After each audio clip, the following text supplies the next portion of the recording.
Jai Hind everyone, I am Cadet Mishika Bull and today we will be studying about India's maritime security. Maritime मतलब जो भी चीज सी पर हो रही है उसको maritime बोलते हैं. अब हमारा aim क्या है? The aim of India's maritime security is to safeguard national maritime interests at all time. Safeguard हमारा बहुत ज़्यादा important है. Safeguard करना हमारी national maritime interests को, इसलिए हमें maritime security बहुत important है. अब इसका objective क्या है? Maritime security is mainly to protect Indian coastal and offshore assets, respond to attacks and threats, mitigate risks emanating from or at seas. जो भी सी या कोस्टल एरियाज पर रिस्क है, प्रॉब्लम्स हैं, उनको काउंटर करने के लिए हमारी maritime security is highly important. The seamless nature of seamless मतलब बहुत easy nature of the maritime domain enables ready flow of threats and challenges. Marine life में बहुत ज्यादा थ्रेट्स आ सकते हैं from one area to another. This has given rise to layered protection from threats. मतलब हमें बहुत ज्यादा प्रोटेक्शन चाहिए इन थ्रेड्स से एंड काफी लेयर्स में वो प्रोटेक्शन चाहिए. In recent years the rise in non traditional threats specially maritime terrorism has necessitated मतलब बहुत ज्यादा नेसेसरी, बहुत ज्यादा जरूरी हो गया है increase focus on coastal and offshore security. बहुत ज्यादा टेररिज्म होने लग गई है आजकल सी पर, इसलिए बहुत ज्यादा इंपॉर्टेंट है कि हम उस चीजों को सिक्योर करें. अब हम स्टार्ट आवर लेसन. हम फर्स्टली क्या पढ़ेंगे जो हमने पहले पढ़ा मैरिटाइम टेररिज्म, तो हम पढ़ेंगे भी अभी थ्रेट्स फ्रॉम टेररिज्म क्या है. Terrorism had a major impact on our maritime security. In recent decades, there has been an expansion of this threat from land to sea. Expansion मतलब बहुत ज्यादा बढ़ गया है ये थ्रेट लैंड से लेकर सी तक, and from sea further on to land, वही लैंड से सी, सी से land, aimed at multiple targets located off or near the coast. बहुत सारे टारगेट्स हैं. ये टेररिज्म क्यों इंक्रीज हो रही है? क्योंकि सी पर भी टारगेट है, लैंड पर भी टारगेट है, मे बी कहीं पर भी टारगेट हो उनका. द टारगेट में इंक्लूड कन्वेंशनल मिलिट्री मतलब हमारी जो आर्मी है, and soft non military assets. Non military assets भी हो सकते हैं, जरूरी नहीं है कि हमारी मिलिट्री ही हो. फिर उसके बाद such as commercial population centers, industrial centers, ports, ships, tourist centers, iconic structures, strategic infrastructure. बहुत सारी जगहों को हमारी थ्रेट है, इसलिए ये इतनी ज़्यादा टेररिज्म बढ़ गई है. न्यूक्लियर पावर प्लांट से लेकर बेसिक जगहों तक, अभी रामेश्वरम कैफे में भी बहुत बड़ा बॉम्ब ब्लास्ट हुआ. तो ये सारी इतनी ज़्यादा टेररिज्म हो गई, और ये कहीं से भी हो सकती है, कोई भी सी से भी एंटर करके ये टेररिज्म फैला सकता है. Alright, possibility of terrorists obtaining lethal weapons including chemical, biological, nuclear materials, वही bomb blast, biological, nuclear materials and associated dirty weapons bears continued attention. बहुत ज़्यादा attention चाहिए ताकि हमारे इंडिया में कुछ गलत चीज़ ना आए, कुछ गलत चीज़ ना possess हो. The threat of terrorism may be divided into threats emerging from sea or threats at sea. Maybe these threats सी से आती हैं या थ्रेट सी पर ही होती हैं. ठीक है, तो थ्रेट्स फ्रॉम सी की फर्स्ट हम बात करेंगे.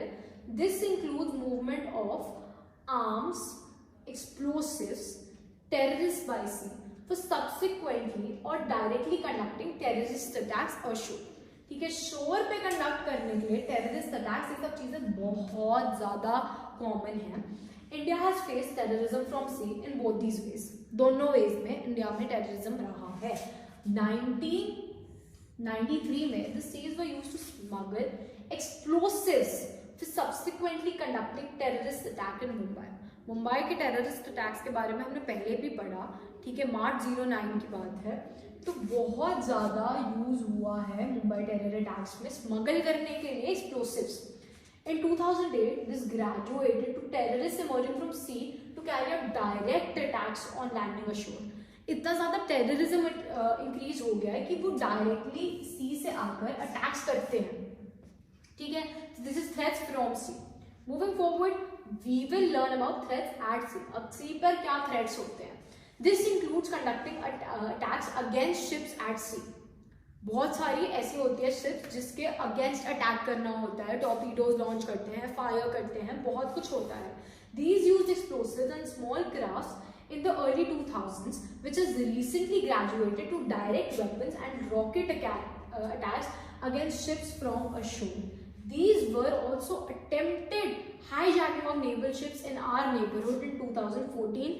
इतनी ज़्यादा हाईजैकिंग हो रही है. हाईजैकिंग क्या होती है? जब रैंडम, जो बहुत ज़्यादा लोग किसी एक सर्टन पर्पज से शिप में जो फ्लीट होती है, जो सारे लोग होते हैं, उनको होस्टेज रख लेते हैं और उनको कुछ नहीं करने देते हैं.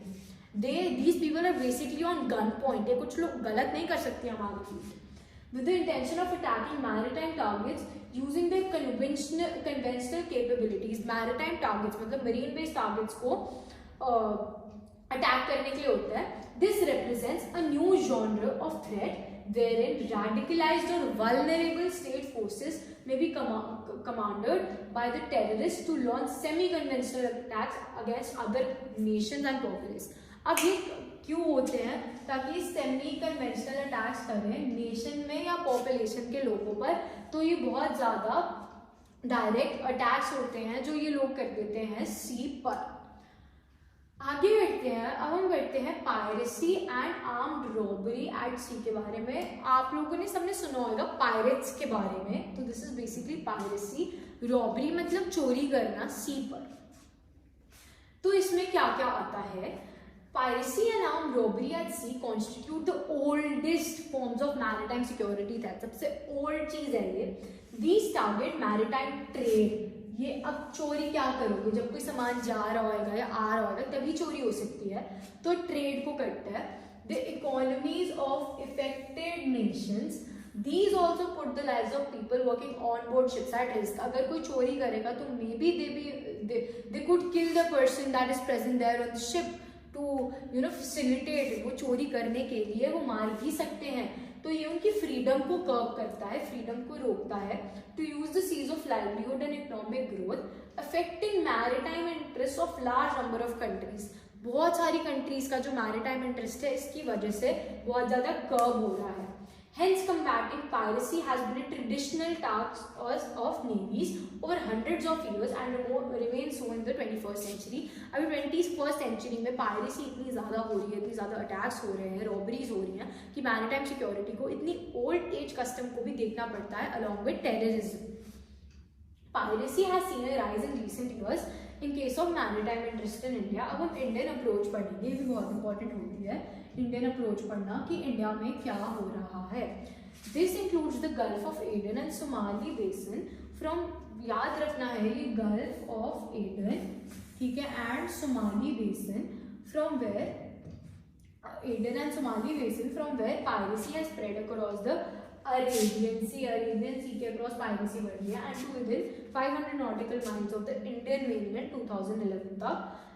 Robust मतलब बहुत ज़्यादा action has been taken by the Indian Navy pushed piracy away from India's maritime zone. बहुत ज़्यादा ट्राई किया है कि ये पायरेसी हट जाए इंडिया के जोन से.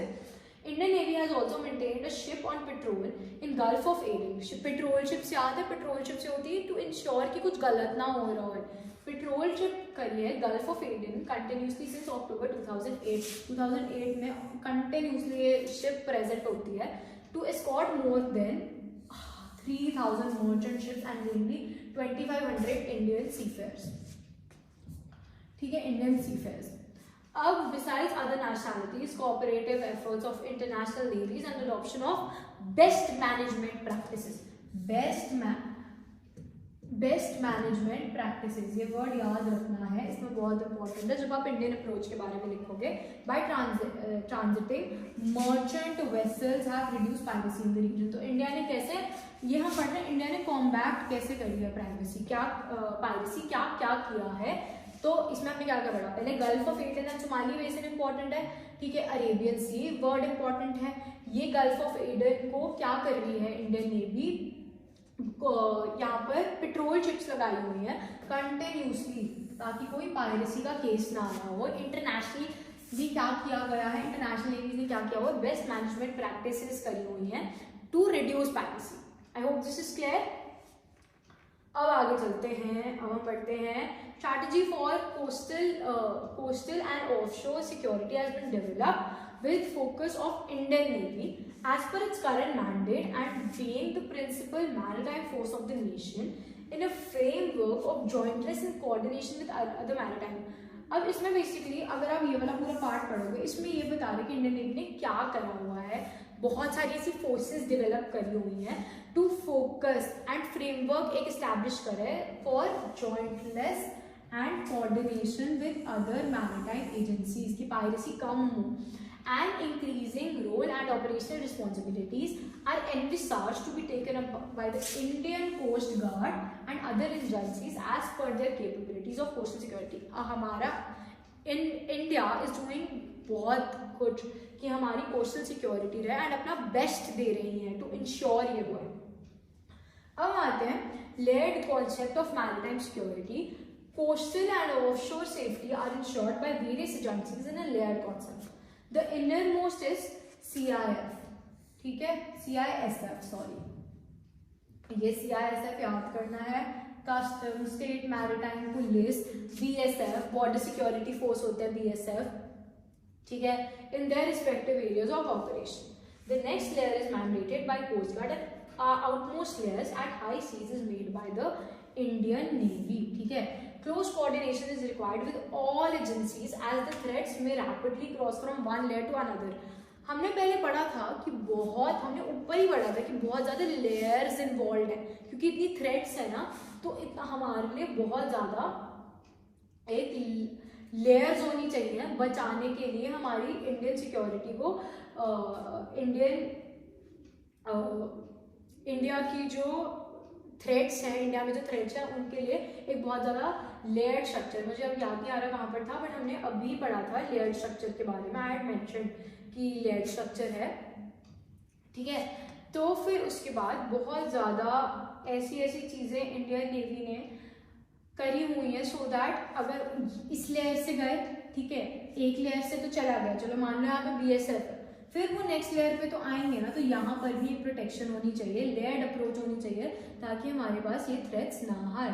Close coordination is required with all agencies, ठीक है, so that because they keep rapidly crossing एक जगह से दूसरी जगह, एंड कोऑर्डिनेशन बहुत ज़्यादा इंपॉर्टेंट है इंडियन नेवी में। तो इसमें हमने क्या बात करा, लेयर्ड कॉन्सेप्ट में हम क्या बात कर रहे हैं कि कोऑर्डिनेशन है, हर लेयर पे कोई ना कोई प्रेजेंट है टू कोऑर्डिनेट एवरीथिंग।